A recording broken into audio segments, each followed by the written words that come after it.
What is going on, my broskiis? My name is Toadskii and I'm back again, here to bring you guys yet another One Piece Treasure Cruise video. And in today's video, we are going to be going ahead and doing the full playthrough of the brand new COLISEUM Kuma. Now, once again, whenever like a new COLISEUM comes out, I pretty much always say this, but this is once again a very, very difficult piece of content. So do not be disheartened if you cannot beat it. I do believe it is available in the underground difficulty, so if you do need to, that is probably the best place to farm it if you are unable to beat the chaos difficulty version. And I definitely don't blame you, because it is extremely difficult and it took me quite a while to find actually a good farming team for this particular COLISEUM. But anyways, before we get into that, we're actually going to be going through the unit itself, so giving you guys just the full breakdown so you understand what the unit does. So here we have the evolved version of Kuma. Mine is not max level or max limit broken yet, but I do have the statistics here and I can tell you. So this character is a Psi Shooter Cerebral character, and at max level, at level 99, with his max limit break, he has 3,300 health, just over 1,500 attack, and 232 recovery, so stats are pretty good for a COLISEUM character. His captain ability will boost shooter character's attack by 2.5 times, and then heal by 2 times his recovery at the end of each turn. So if you have an overabundance of recovery candy, then I guess this is like a character you could typically feed it to, but only being a 2.5 captain isn't really all that amazing. His special ability is obviously the reason why you'd be farming the COLISEUM, of course. The special ability is quite good. So it starts off at 28 turns and it goes down to 14 turns, but with limit break he gets one more cooldown, so it actually maxes at 13 turns, and it reduces all enemies' damage threshold or damage limiter, and it also reduces damage reduction, which is the rainbow shield, by 3 turns. So that's amazing that he has really good utility, removing all of like the negative damage effects that the enemy will have, allowing you to output more damage when they do have that. Also, it will go ahead and change adjacent slots into recovery. Now, there are so many characters nowadays, and a lot of teams can make recovery beneficial just through with crewmate abilities or captain abilities alone. So that's really good, and in most teams that you're going to be running him in, that will probably count as a matching orb, so that's fantastic. But he has an added effect as well that states that when there are 2 or more enemies when you activate the special, it will immediately defeat the enemy if they have 350 times this character's attack or less. So it will instantly defeat them, very similar to COLISEUM Shiryu and Legend Brook. They have a very similar effect to this based on this character's attack, and if they have less health than 350 times this character's attack, then he will instantly defeat them. But if they don't, then it's going to be a 20% health cut that ignores barriers. So this character is probably a must farm character. Now, doing some quick calculations, 350 times this character's attack, now this is including with limit break, that means that if you target an enemy and you activate the special, if they have less than 525,000 health, it will instantly KO them. So that is a fantastic ability to have, and unfortunately it's only on one enemy, but still very nice to have, especially when you do have an enemy that has like extremely high defense and is really hard to get around. This is a really nice ability to use. But even if they don't have less than that, you can just get a 20% health cut that goes through barriers. So this is a fantastic special ability, and as I said, you should definitely try and go ahead and max this character out, as he is going to be a trusty character in the next treasure map. Now, in terms of his crewmate abilities, he does actually get one natural one where he's going to treat or he's actually going to give shooters 75 base health.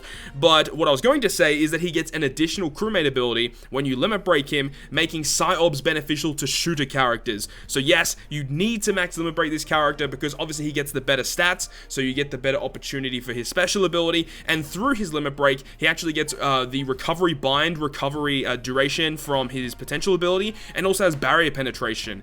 So this character overall, his kit is very, very good. One of the better COLISEUM units in terms of a sub-unit. Obviously, the captain effect isn't really all that amazing, but as a crewmate and with his special, this is going to be a very useful character to have in the future. So for round number 1, we're going to be coming up against Kizaru. So Kizaru is the final boss, but on stage 4, there is a miniature boss that you have to take on. So we have Hawkins and Uroge. So Hawkins has just over 1 million health, and Uroge has 880,000 HP. And the preemptive strike will give you a 2-turn special limiter, so you can only use 2 turns for the rest, 2 specials per turn for the rest of the run, which does make things a little bit tricky. And also, every single turn, Uroge will continuously give you a randomization of strength, dex, and quick orbs. So I would highly suggest to take down your rogue first so you can get your orbs in the right order.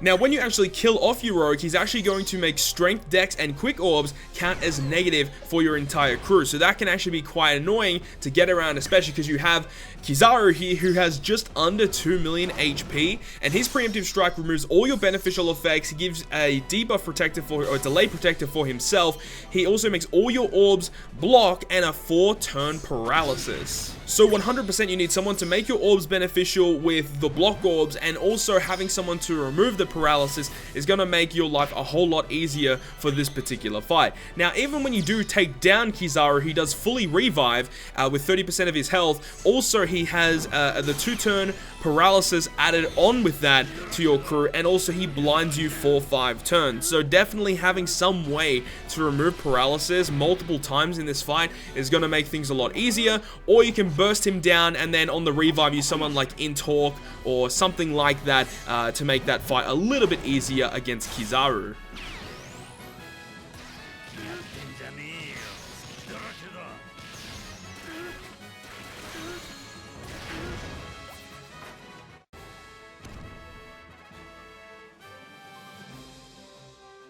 Moving on to the second fight, we have Sentomaru. So with Sentomaru, he has 2.8 million health, and the mobs around him have 250,000 health.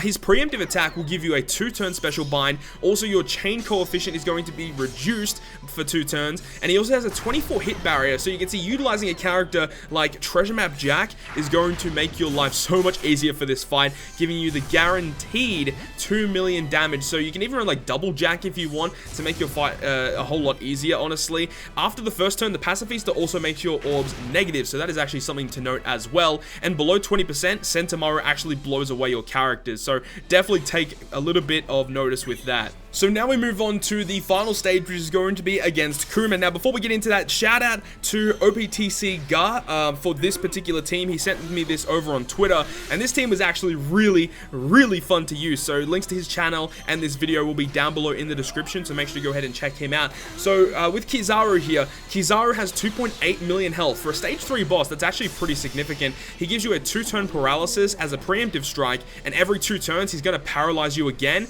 but also reduce your cooldowns by 4 turns. So you typically want to kill him before he does that. If not, it's not a major issue, but if he's able to do that twice, where he rewinds your specials by 4 turns, like twice over, that's going to make this fight a whole lot more difficult. Also, when you actually kill Kizaru, he will go ahead and bind your captain, if it's int, for 20 turns. So that is going to be quite annoying. I have another team in this particular video that actually has a way to get around that, so you guys will be seeing that. But now we move on to Sentomaru on stage 4. This Sentomaru has 4.2 million health. So once again, these bosses are not even the final boss yet, and we already have insane amounts of health. So this is going to be a very hard Colosseum for most people. Now, the preemptive strike of this Sentomaru, very similar to the previous boss, gives you 2 turns of chain coefficient reduction, as well as a 2-turn special bind.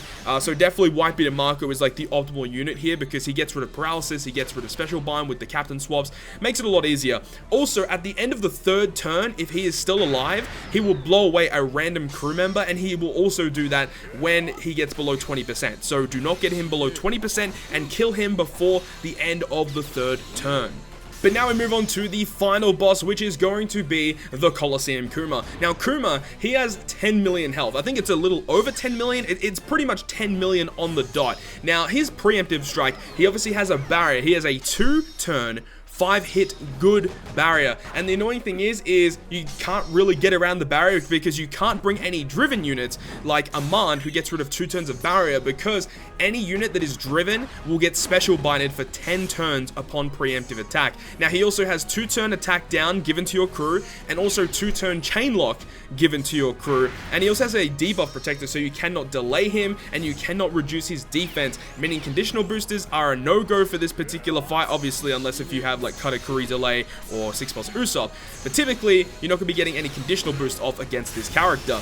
And also, every single turn, he doesn't actually do any damage. He will just continuously blow away your crew members. So one of the more optimal teams that I've actually seen clear this is using all of your crew members that cannot be blown away with Sailor abilities. It's actually pretty funny. You can use characters like Treasure Map Big Mom, Legend Magellan 6+, Rare Recruit Int Pika, I think the Int Fujitora, V1 Fujitora, Fujitora also has it. So you can run a team that's really, really jank, but he will always blow away your crew members first, and if your crew members cannot be blown away, then you can kind of cheese the fight. Obviously, it's going to be a little bit difficult running a team like that, but it is an option. Now, the team you're seeing on screen right now is the original team that I used to first clear this fight. Now, it's pretty jank, and I wouldn't suggest you guys to be running a team like this, but it actually does work. Now, with this particular team, you actually have to stall one turn on Kuma, so he's going to blow away a random crew member. Now, if he does blow away Shanks, that is the worst case possible, because obviously you don't get Shanks' special ability,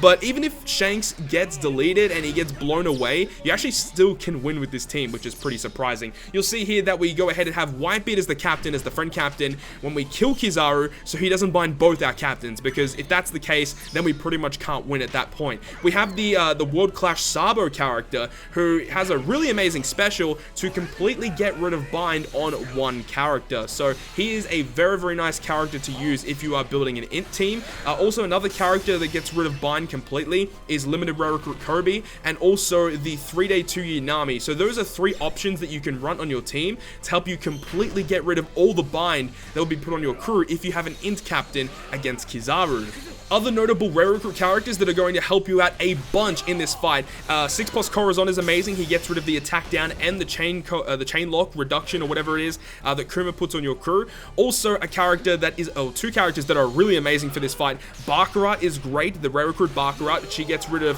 the buffs or the debuffs that Kuma puts on your crew, the attack down and the chain lock, as well as giving you an orb boost. So she's amazing. And also the brand new rare recruit Strawberry, who also gets rid of the debuffs that Kuma puts on your crew, as well as removes barriers for 1 turn. So I think Rare Recruit Strawberry is the most optimal character to bring for this particular fight, enabling you to remove the barrier. That's the most annoying thing about this fight, is that the barrier is for 2 turns. If it was only a 1-turn barrier, this character would be so easy to beat, but the fact that it is a 2-turn barrier means you can't bring a character like Amand, because she gets rid of 2 turns of barriers, would make this fight a whole lot easier. But that is the full breakdown of the brand new COLISEUM Kuma. Hopefully you guys did enjoy this video, and if you guys did enjoy it, make sure to leave a like, and if you want to stay up to date with all the content I post on my channel, including more One Piece Treasure Cruise content, make sure to hit the subscribe button down below. But other than that, guys, I will see you guys within the next video.